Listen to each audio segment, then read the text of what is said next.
The title of video 142 is What is the Katrina virus? Where did it come from? And how does it spread? I needed a very simple term for what entered the environment during Hurricane Katrina. I selected the Katrina virus and called it a chemical warfare agent or contaminant. In reality, it is far more complex.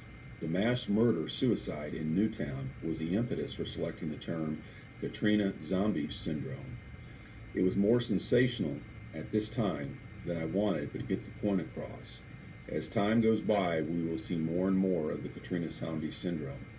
KZS should be used for all murder-suicide since August 29, 2005, where the murderer has not been diagnosed or a motive found.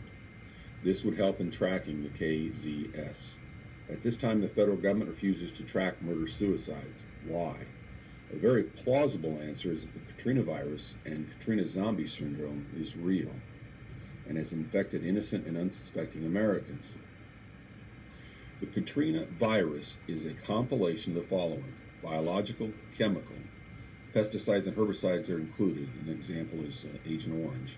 Nuclear, radiological. So those four: biological, chemical, nuclear, radiological. Those four make up weapons of mass destruction, WMD. I hope you can see the complexity of the Katrina virus. All right. The Central Intelligence Agency and the Department of Defense had classified facilities in New Orleans that studied, produced, invented, analyzed, stored, tested, etc., weapons of mass destruction.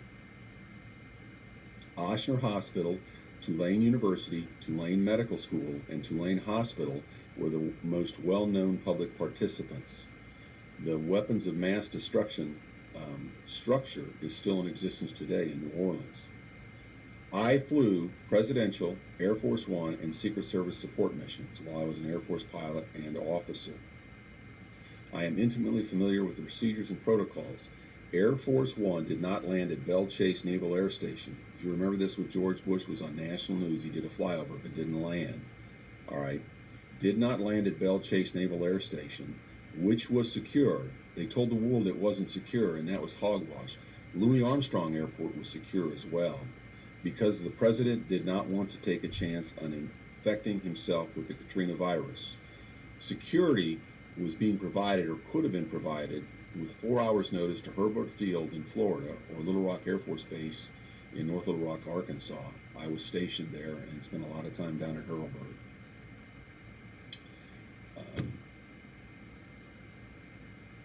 So the president did not want to take a chance on infecting himself with the Katrina virus. This was confirmed to me by Ambassador Donald Ensenat. I put a Wikipedia link there. He was George Bush's roommate at Yale and friends with him. He was my friend from the Hilton Health Club in New Orleans, Louisiana. I told you all the story. I don't think he realized when he told me what he had said, but because of my background, he must have felt comfortable telling me. The United States military did not publicly arrive for 5 days. Obviously, that was, you can see that in the media. It was also confirmed to me by General Russell Honore. He was the commander of the United States Army when they arrived in New Orleans.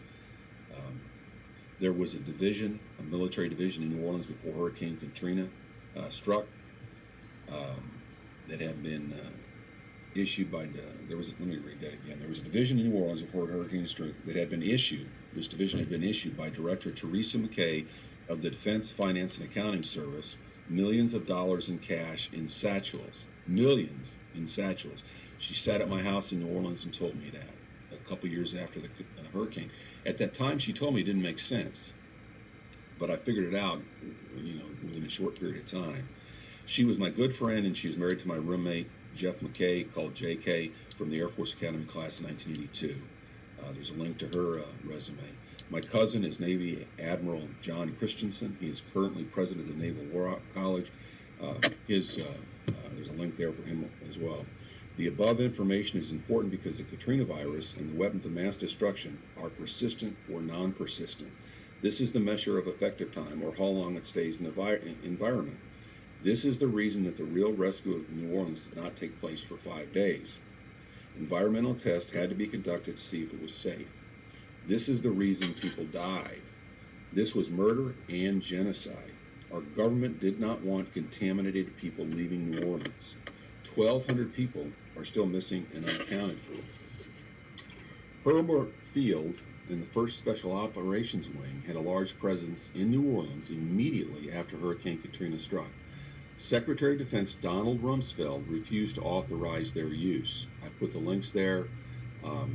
This is confirmed by General Norman Brosnick, United States Air Force Academy class of 1983, and General Brad Webb, United States Air Force Academy class of 1984.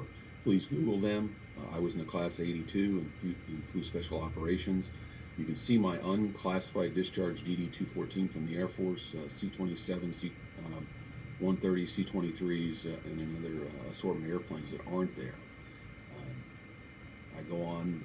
General Nordy Schwartz, who was just recently the Air Force Chief of Staff, was involved in all this. I've reached out to him because he too is an Academy grad, class of 73. He refuses to communicate with me. I've sent him some emails. I'm not sure why he won't talk to me, but I found that none of the Academy guys will. I put some links here about chemical warfare agents, weapons of mass destruction. You can see the complexity if you just look at those pages briefly. They're on Wikipedia. Go to Google Maps, punch up New Orleans and South Louisiana. It is absolutely amazing how big it is and how many chemical plants there are. Just zoom into the river and start down at Venice, go up the river to New Orleans, and you can see the plants plain as day. There's thousands of them. Okay, they all sustained damage during Hurricane Katrina. So even if you discount my theory about the CIA, and it's not a theory, even if you discount my factual proof about the CIA and DOD, these plants leaked as well. The Louisiana Chemical Association has a directory. You can look at all the chemical companies that operate in Louisiana. South Louisiana is the chemical and chemical warfare capital of the world.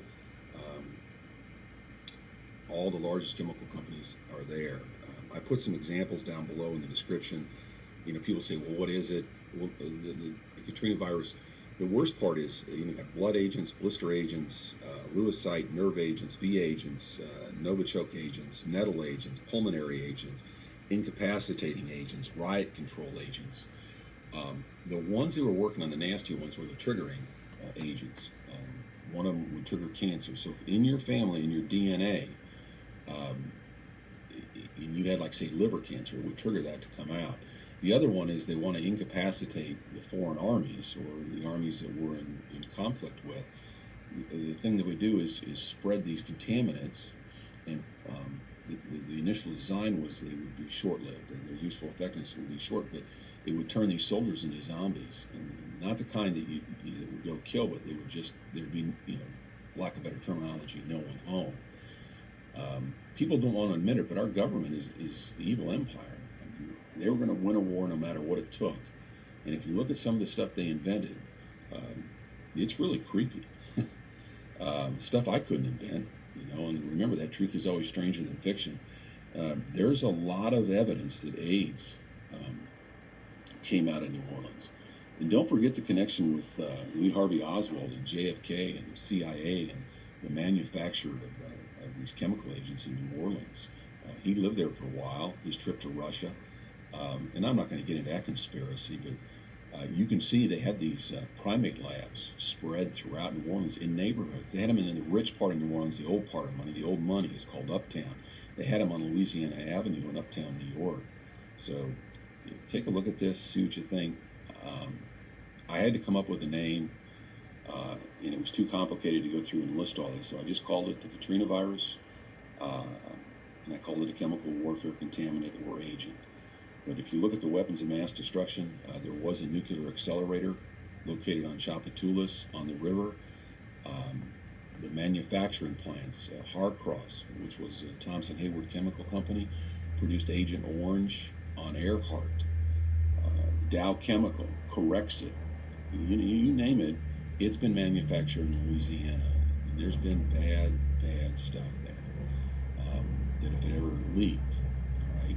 And let's not forget that they did testing on human subjects in New Orleans. Zip code 70112 has the lowest life expectancy, and it's a very large zip code, and the average life expectancy of a man in that zip code is 54 years old per the CDC. So don't take this lightly, and I hope I've answered the question about what is a Katrina virus. I'm rambling today. I'm sorry. My name is David Andrew Christensen. Godspeed.